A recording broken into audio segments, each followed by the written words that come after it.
Side పదండి.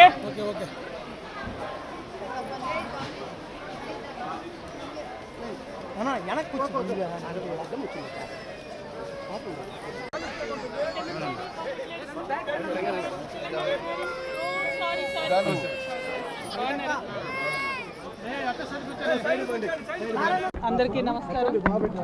తిరుమల దర్శనం తర్వాత ఖచ్చితంగా తిరుచానూరు పద్మావతి అమ్మవారి దర్శనం కోసం రావడం జరిగింది.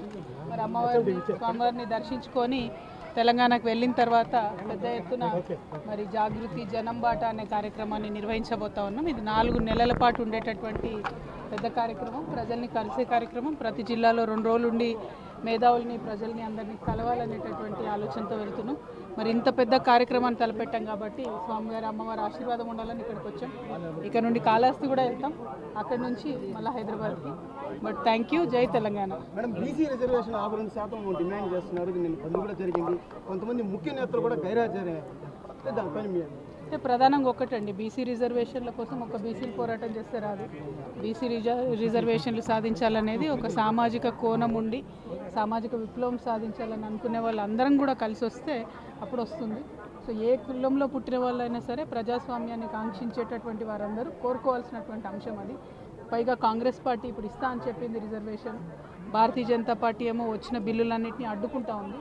అయితే గమ్మత్ ఏంటంటే నిన్న తెలంగాణలో బీసీ సంఘాలన్నీ కలిసి బంధిస్తే ఎవరైతే రిజర్వేషన్ చేయాలో ఆ బీజేపీ వాళ్ళు కూడా వచ్చి బంద్లో కూర్చున్నారు. సో ప్రజల్ని మోసం చేయడం, మభ్యపెట్టిన తర్వాత ఇంకోటి లేదు. సో అందుకే మేము డిమాండ్ చేశాము. బీజేపీ ఎంపీలు 8 మంది ఉన్నారు తెలంగాణలో. వాళ్ళు 8 మంది రిజైన్ చేస్తే మోదీ గారి గవర్నమెంట్ మైనార్టీ గవర్నమెంట్ కాబట్టి ఇక్కడ ఏపీ సీఎం గారి మీద ఆధారపడ్డారు, అక్కడ నితీష్ కుమార్ గారి మీద ఆధారపడ్డారు కాబట్టి 8 మంది బీజేపీ ఎంపీలు రాజీనామా చేస్తే నడిసొస్తే తెలంగాణకి బీసీ బిల్ అని చెప్పి మేము డిమాండ్ చేశాము. మరి మీరు అన్నట్టుగా చాలామంది ఇతర పెద్ద నాయకులు కూడా రాలేదు. కాంగ్రెస్ పార్టీ నుంచి ముఖ్యమంత్రి గారు రేవంత్ రెడ్డి గారు పదే చెప్పారు మేము బాగా పోరాటం చేస్తామని. ఆయన ఢిల్లీలో పోరాటం చేయలేదు బీసీల కోసం. కనీసం నిన్న హైదరాబాద్లో అన్న బంద్లో ముఖ్యమంత్రి గారు ఎక్కడన్నా పాల్గొని ఉంటే ఆయనకు చిత్తశుద్ధి ఉంది బీసీల మీద అనేటటువంటి అంశం మాకు తెలిసేది. కానీ నిన్నటితో స్పష్టమైంది, కాంగ్రెస్ పార్టీకి చిత్తశుద్ధి లేదు, బీజేపీ కూడా బీసీలకు బిల్లు ఇవ్వాలని రిజర్వేషన్ ఇచ్చేటటువంటి ఆలోచన లేదు.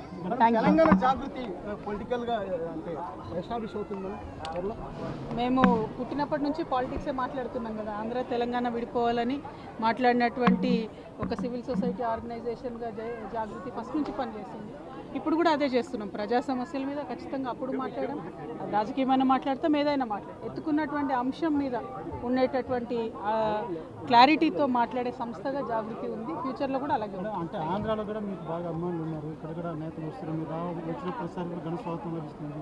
మీరు పొలిటికల్గా అంటే కొత్త పొలిటికల్ పార్టీ పెడతారు, అంటే ప్రత్యేకంగా ఇప్పుడు ఉన్నటువంటి పరిస్థితుల్లో ఏ రకంగా అడుగులు వేస్తారనేది ప్రధానంగా ఒకటండి. మేము ఎప్పుడైనా కూడా తెలంగాణ జై తెలంగాణ అన్నప్పుడు కూడా జై ఆంధ్ర అన్నాం. మేము ఆంధ్ర ప్రజలు బాగుండాలి, తెలంగాణ ప్రజలు బాగుండాలి.